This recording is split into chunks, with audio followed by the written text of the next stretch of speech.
Good morning, students. In our civics first lesson, Introduction to the Parliamentary System. Today we are going to study about the Introduction to the Parliamentary System. In this chapter, we will learn the machinery or the system of government as given in the Indian Constitution. These some questions are there. What is the parliamentary system of government? In India, we have Prime Minister, but why is there no Prime Minister in the United States of America? What is the difference between the parliamentary and a presidential system of government? There are two systems are there. In some countries, parliamentary systems are there. To some countries, presidential systems are there. Now see, these questions would lead us to conclude that every country has a different form of government. Before we go ahead to understand different types of government systems, let us get information about the main branches of the government. Now see, the functions of the legislature is no make laws. The executive implements the functions of these organs. Their jurisdictions and limitations on these their powers and the interrelationship between the organs are decided by the constitution. It is the nature of the interrelationship that determine the system of government adopted in a particular country. Now, there are two main types of the government systems. First, one is parliamentary system and the presidential system. So, we will study about the details in the parliamentary system of the government. Now see, the parliamentary system of government developed primarily in England. Parliamentary system developing first time in England. The English constitution is an unwritten constitution. The governance is carried out in accordance with tradition and customs and conventions. The British Parliament is an institution that has recovered over a period of time. The parliamentary system of government, having its roots in Parliament, is considered as a contribution of England. India has adopted this parliamentary system. We can see some broad similarities in the parliamentary system of England and the parliamentary system of India. What is the similarity between both the constitution of parliament and the parliamentary system of India? But when look at an institutional level, the Indian parliamentary system is different in its content.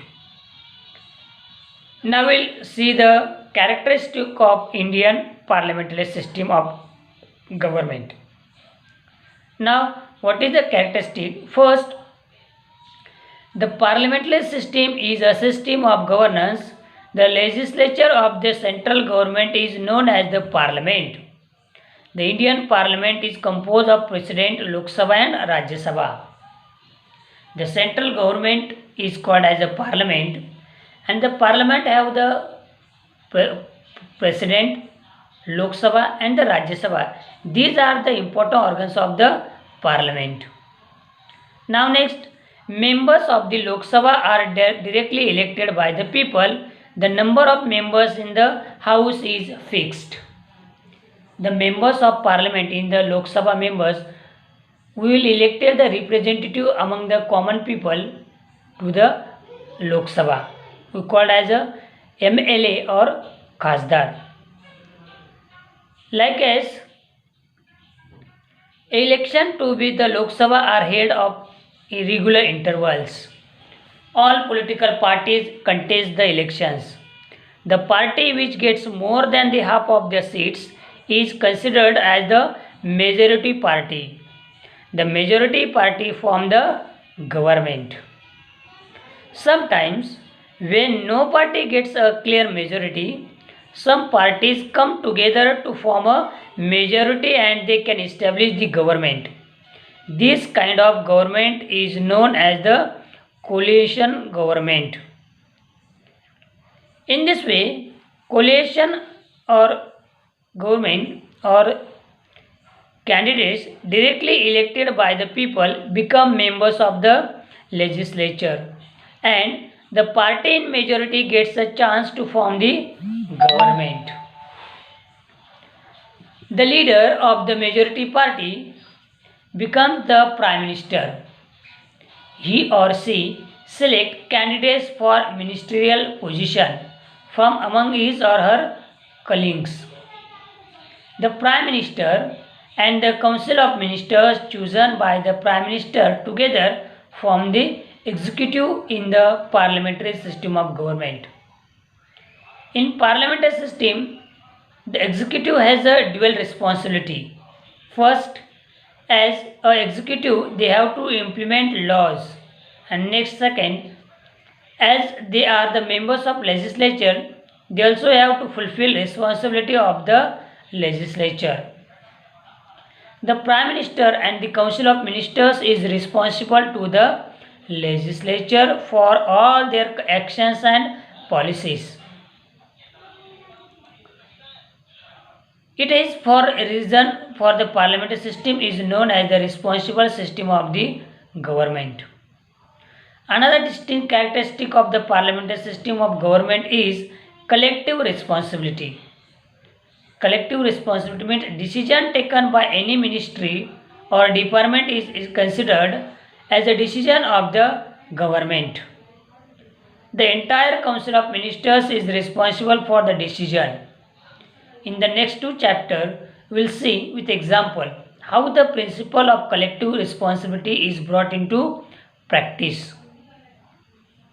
In the parliamentary system, the executive is dependent upon the confidence of the legislature in them. This means that the council of ministers remain in the power till it enjoy the support of confidence of the legislature. If the legislature feels that the executive does not work in accordance to its wishes, it removes the executive from power by passing a non-confident motion against the executive. No confident motion is an executive tool of keeping a check over the executive. In the parliamentary form of government, the legislature is a supreme institution, elected representative of the people express demand and aspiration of common people in the parliament. The parliament decides upon issue of public welfare since it is the house of representative of people and express sovereign authority of the people.